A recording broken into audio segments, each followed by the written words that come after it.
ನಮಸ್ತೆ ಎಜೆ ನ್ಯೂಸ್ಗೆ ಸ್ವಾಗತ. ಸುರಪುರ ಪಟ್ಟಣದ ಸೀಮಾಂತರದಲ್ಲಿ ಇರುವ ಶ್ರೀ ಪ್ರಭು ಕಾಲೇಜು ಮೈದಾನದ ಜಮೀನು ಸಂಬಂಧಿಸಿ ಸಾರ್ವಜನಿಕರು ಹಾಗೂ ಸಂಘಟನೆಗಳ ನಡುವೆ ಚರ್ಚೆ ಹಾಗೂ ಆಕ್ರೋಶ ವ್ಯಕ್ತವಾಗ್ತಾ ಇದೆ. ಸರ್ವೆ ನಂಬರ್ 71 6 ಎಕರೆ 15 ಗುಂಟೆ ಕಾರಿಜ್ ಖಾತಾ ಜಮೀನು ಹಾಗೂ ಸರ್ವೆ ನಂಬರ್ 23/1ರಲ್ಲಿ 1 ಎಕರೆ 6 ಗುಂಟೆ ಗಾಯರಾಣು ಜಮೀನು ಕಳೆದ ಸುಮಾರು 70 ವರ್ಷಗಳಿಂದ ಸಾರ್ವಜನಿಕ ಬಳಕೆಯಲ್ಲಿ ಇದೆ ಅಂತ ಸ್ಥಳೀಯರು ತಿಳಿಸಿದ್ದಾರೆ.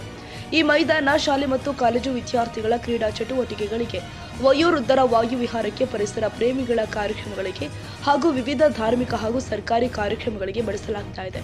ಕ್ರಿಕೆಟ್ ಟೂರ್ನಮೆಂಟ್ ಸೇರಿ ಅನೇಕ ಕ್ರೀಡಾ ಕಾರ್ಯಕ್ರಮಗಳು ಇಲ್ಲಿ ನಡೀತಾ ಇದ್ದು, ಪಟ್ಟಣದಲ್ಲಿ ಬೇರೆ ದೊಡ್ಡ ಸಾರ್ವಜನಿಕ ಮೈದಾನ ಇಲ್ಲ ಎಂಬುದು ಸಾರ್ವಜನಿಕರ ಅಭಿಪ್ರಾಯವಾಗಿದೆ. ಕೆಲವರು ರಾಜಕೀಯ ಒತ್ತಡ ಹಾಗೂ ಪ್ರತಿಭಟನೆಗಳ ಮೂಲಕ ಈ ಜಾಗವನ್ನ ತಮ್ಮ ವಶಕ್ಕೆ ಪಡೆಯಲು ಯತ್ನಿಸುತ್ತಿದ್ದಾರೆ ಎಂಬ ಆರೋಪವನ್ನ ಸಂಘಟನೆಯ ಮುಖಂಡರು ಮಾಡಿದ್ದಾರೆ.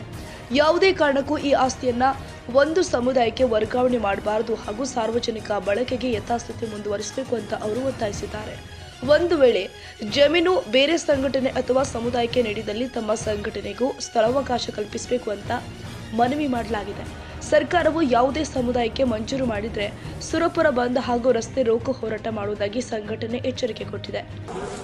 ಸುರಪುರ ತಾಲೂಕು ಕಚೇರಿಯಲ್ಲಿ ಹೋರಾಟ ಮಾಡುತ್ತಿರುವ ಉದ್ದೇಶ, ಸುರಪುರ ತಾಲೂಕಿನಲ್ಲಿ ಪ್ರಭು ಕಾಲೇಜ್ ಮೈದಾನದ ಅಲ್ಲಿ ದಲಿತ ಸಂಘಟನೆಯರು ಸುಮಾರು ದಿನಗಳಿಂದ ಧರಣಿ ಕುಂತಿಗೆಸಿಂದ ಅವ್ರಿಗೆ ಜಾಗ ಬೇಕಂತಿಗೆಸಿಂದ ಬಹಳ ದಿನಗಳಿಂದ ಧರಣಿ ಕುಂತಿದ್ರು.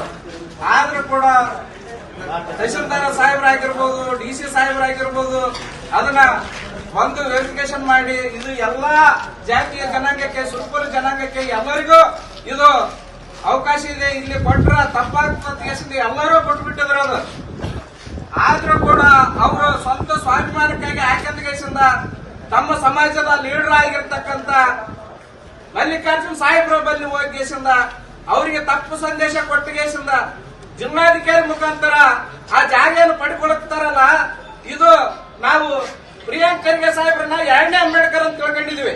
ಯಾಕಂದ್ರೆ ನಮ್ ಕಲ್ಯಾಣ ಕರ್ನಾಟಕಕ್ಕೆ ಅವರು ಬಹಳ ಕೊಡುಗೆ ಇತ್ತು. 371 ಆಗಿರ್ಬೋದು, ಯಾವುದೇ ಆಗಿರ್ಬೋದು.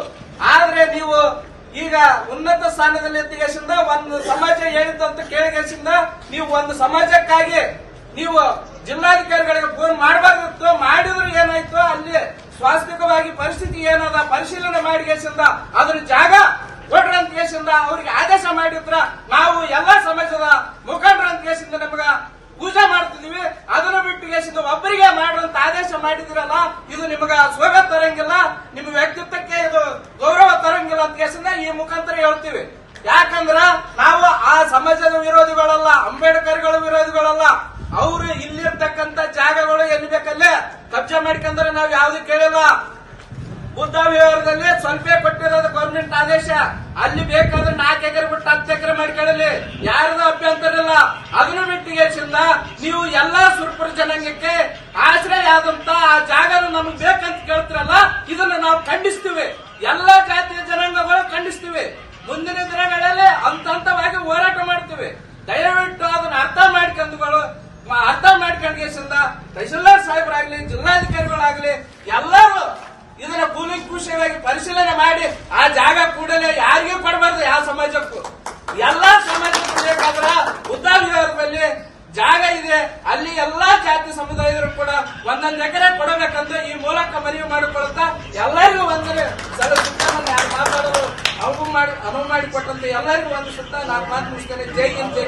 ಈ ಸಂದರ್ಭದಲ್ಲಿ ಕಲ್ಯಾಣ ಕರ್ನಾಟಕ ಅಧ್ಯಕ್ಷರು ಆದ ಶ್ರೀ ಶಿವಮೊನ್ನಯ್ಯ, LD ನಾಯಕ ಸೇರಿ ಸಂಘಟನೆಯ ಪದಾಧಿಕಾರಿಗಳು ಉಪಸ್ಥಿತರಿದ್ದರು. Nizamuddin, Yadgiri, AJ news. ಕನ್ನಡಿಗರ ಮೆಚ್ಚಿನ ನಿಮ್ಮ ಎಜೆ 24/7 ನ್ಯೂಸ್ ಕನ್ನಡ ವಾಹಿನಿ ಇದೀಗ ಟಿವಿಯಲ್ಲಿ ಲಭ್ಯ. ವೇಳೆ ನೋಟಿಸ್ ಕೊಟ್ಟಿದ್ರೆ ವಾಪಸ್ ತಗೋತೀವಿ. ಇವತ್ತು ವಕ್ಫ್ ಪ್ರಾಪರ್ಟಿ ಅಂತೇಳಿ ಬರ್ತದೆ ಅಂತ ಹೇಳಿದ್ರೆ ರೈತರು ಬೀದಿಗೆ ಬಂದ್ರೆ ಏನ್ ಮಾಡ್ಬೇಕಾಗತ್ತೆ? ಯಾರು ವೋಟ್ ಹಾಕಲಿಲ್ಲ ಅಂದ್ರೆ ಗ್ಯಾರಂಟಿನೆಲ್ಲ ಸ್ಟಾಪ್ ಮಾಡ್ಬಿಡ್ತೀವಿ.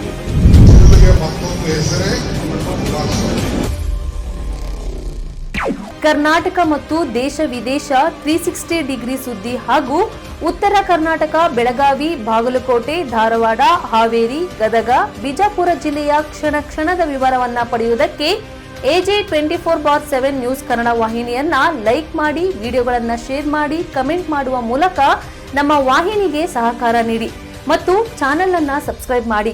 ಧನ್ಯವಾದಗಳು.